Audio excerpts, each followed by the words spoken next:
Good morning. It's June 24 and this is our update for our Burgos renovation. Inaayos itong ating downspout sa kabila. Nilagay na yung downspout doon. Ito maglalagay na dito ng linya, yung galing dito sa likod, maglalagay na ng linya papunta doon sa clean out. Ito mga basura to galing Malate, i-dispose na rin natin to.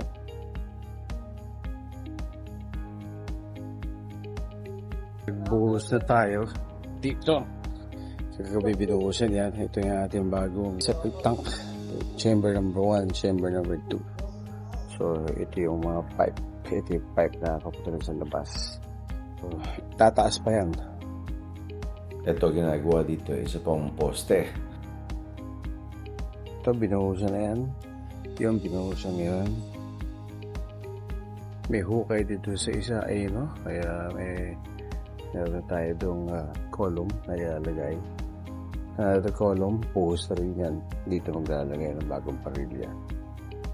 So, all of these columns will support our slab that will go all the way up to doon sa door number 3. So, marami na naman tayong mga for sako. I-dispose natin yung mga putik na yan. Ayan, mga for disposal. Ayan, for disposal lang yan. Ayan, titibagin niya ang post na yan. Ito, kasi yan ang gagamitin natin. Yung post niya, tibag. Wall, palit natin dito. Another post here. I think another post dito. Sa taas naman, update dito is naglalagay tayo ng linya for electrical. Ayan, nag-uumpisa na ang ating linya. Okay. Now, siyempre, this is in parallel sa ginagawa ninyo dun sa baba.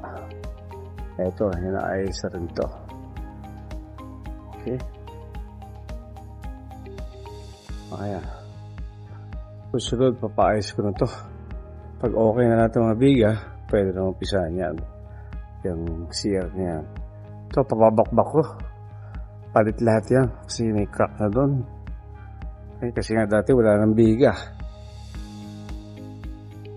Ayan. Ito rin. Yung sa baba. Ayos natin. Another view. Dito. Ayan. Ayan ang ginagawa. Ganda na. Dami yung poste. 1, 2, 3, 4, 5, 6. Very good. Tapos dito sa ilalim na to, may biga dyan. Bago mga biga dyan. Very good.